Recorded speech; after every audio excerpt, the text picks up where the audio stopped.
예, 안녕하십니까. 여러분들의 백만장자입니다. 사랑합니다, 여러분. 자, 오늘은 아마 구독자분께서 요런 댓글을 올려주셨는데 질문이 너무 좋아요. 물론 질문하시는 분들 좋은 질문 많이 있으시지만 요런 질문을 제가 정말로 좋아하는 류의 질문입니다. 자, 장장님께 여쭤보고 싶습니다. 자, 한미 반도체 장비가 삼성전자에 필요한지 아니면 필요 없는지, 하이브리드 본딩으로 넘어갈 수 있는지 꼭 의견을 부탁드립니다. 이렇게 말씀을 드렸는데, 자, 한미 반도체 장비, 그리고 요런 한미 반도체 장비에 대한 질문이었으면 그렇게 저렇게 생각을 했었는데, 이게 하이브리드 본딩으로 넘어갈 수 있는지, 요 질문 너무 좋았어요. 그래서 제가 오늘 여러분들 궁금해 하시지 않으셨겠지만, 예, 김종수님 같이 이렇게 또 궁금해 하실 분도 계시기 때문에, 어쨌든 요 정도 내용은 또 여러분들 삼성전자 투자자시라면 제가 봤을 때 꼭 아셔야 되는 내용입니다. 자, 한미 반도체와 삼성전자, 그리고 하이브리드 본딩까지 여러분들에게 속 시원하게 알려드리도록 하겠습니다. 자, 일단, 삼성전자가 한미 반도체 장비를 반드시 써야 하냐, 꼭 써야 하냐, 필요하냐, 요 부분은 사실상 반도체 업계에서도 관련 담당자, 삼성이라든지 이쪽 담당자분들도 이 의견이 좀 팽팽하게 갈리는 상당히 뜨거운 감자입니다. 삼성전자 내에서도 저는 그렇게 알고 있어요.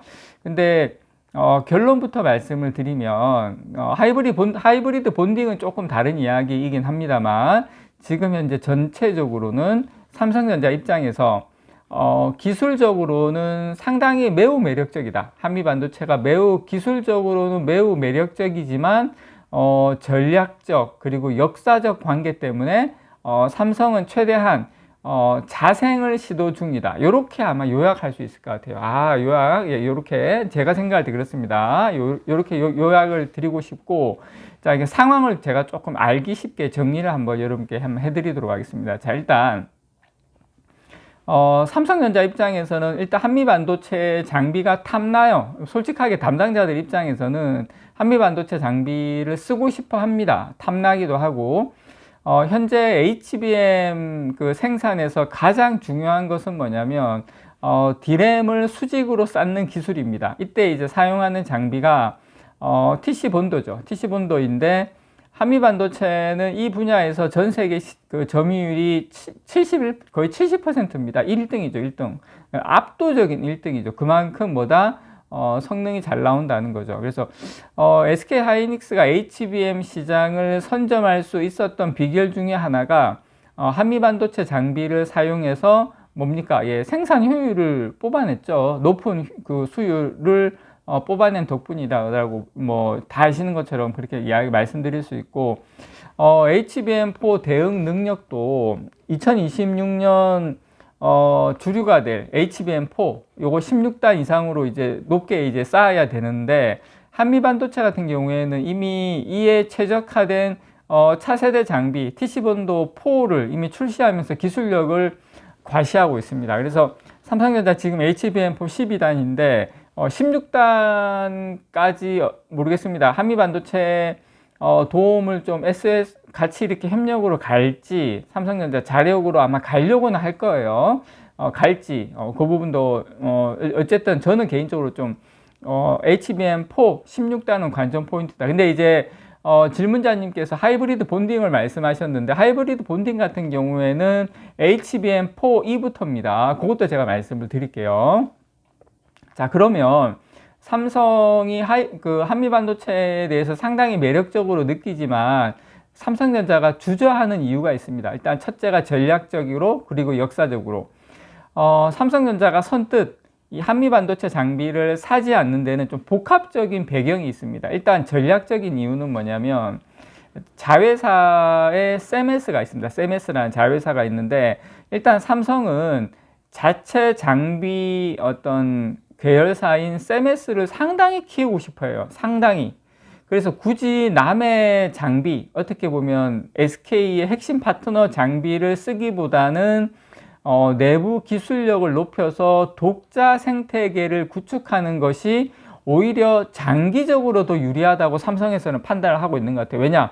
HBM4, HBM4E, HBM5, H 뭐 이렇게 쭉쭉쭉 어차피 계속 갈 거니까 지금 그리고 세메스가 아직 못하는 것도 아니기 때문에 여기에서 어떻게 해서든지 우리가 키워서 같이 가겠다. 이런 게 어떤 첫 번째 배경. 이게 바로 이제 전략적 배경이고요. 그 다음에 조금 이제 역사적 이유인데, 요건 이제 제가 예전에도 영상으로서 몇 번 말씀을 드렸는데, 과거에 이제 소송전이 좀 있었어요. 2011년경에 삼성전자의 자회사하고 한미반도체 사이에서 장비 특허 침해 소송이 있었습니다. 이 사건 이후에 두 회사의 관계가 매우 소원해졌어요. 그게 지금까지 쭉 이어지고 있는데, 이것이 현재까지도 심리적인 장벽으로 작용을 하고 있다는 분석이 상당히 많습니다. 왜냐? 이게 여러분들은 뭐 그때는 그때고 이렇게 생각하실지 모르겠는데, 일단 이게 어쨌든 대기업과 협력사거든요. 이 관계에서 어떤 대기업을 상대로 어떻게 보면 좀 이렇게 서로 이런 게 있었기 때문에, 이제 그런 앙금은 담당자가 바뀌고 뭐 이렇다 하더라도 좀 아예 이게 클리어된 건 아니다.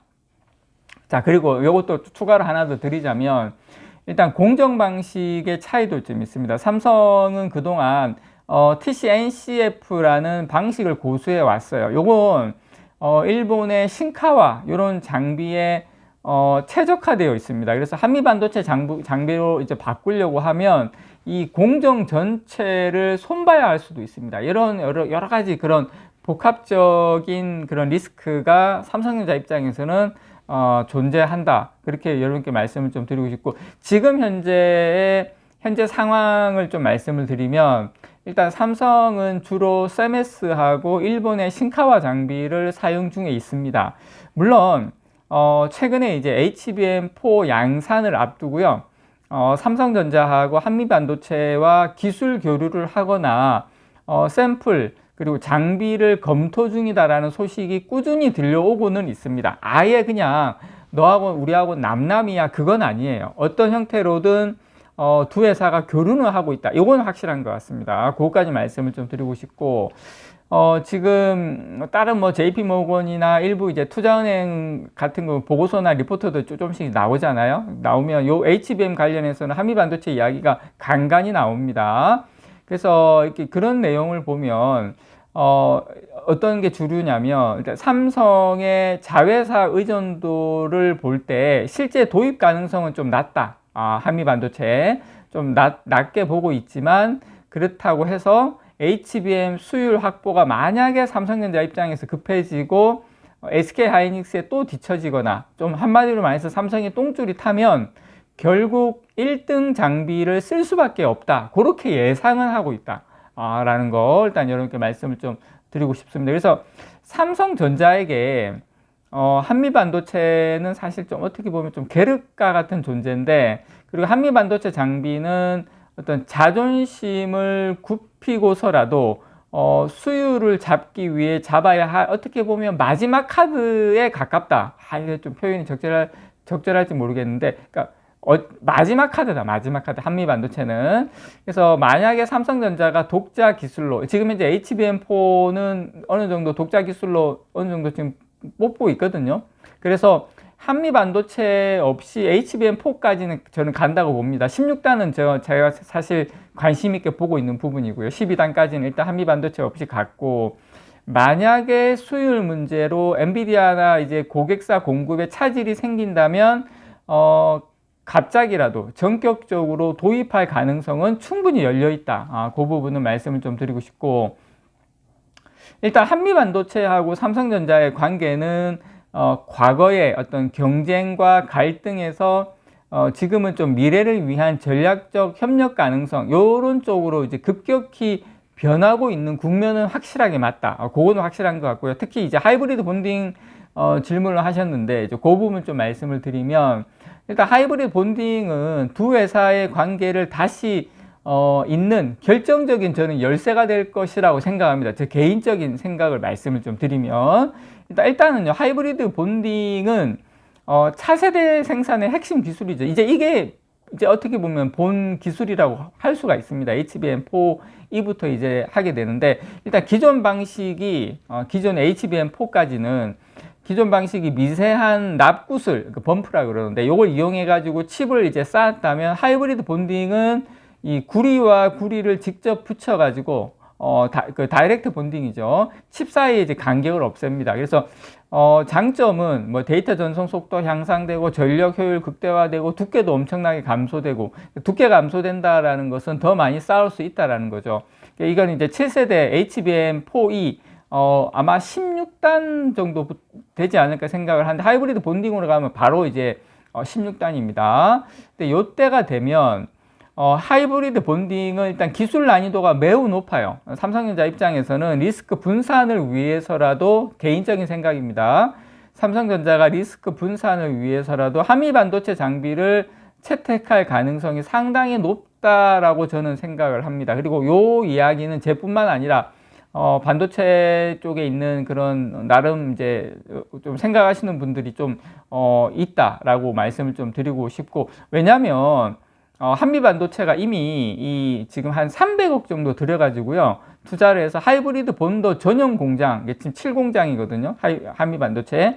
올해에 지금 건설 중에 있는데, 올해 준공 목표로 이미 한미 반도체가 투자를 하고 있습니다. 물론 삼성전자도 세메스를 통한 자체 개발을 하고 있지만, 지금 삼성전자는 어쨌든 외부 장비사와의 협력 가능성을 열어둔 상태다. 언제? 하이브리드 본딩부터는. 질문이 하이브리드 본딩을 이야기하셨기 때문에, 아주 예리한 질문을 하셨기 때문에 제가 이제 그 부분을 말씀을 좀 드렸던 거고, 일단 하이브리드 본딩과 관련해서 요약을 하자면, 일단 삼성전자는 HBM4E부터는 하이브리드 본딩을 본격 도입할 예정이고, 그리고 한미반도체는 이걸 위해서 지금 전용 공장을 짓고, 한미반도체가 이때부터는 삼성도 이 거물급이죠. 어떻게 보면 이 고객사를 맞이할 준비를 하고 있다라고 저는 생각을 해요.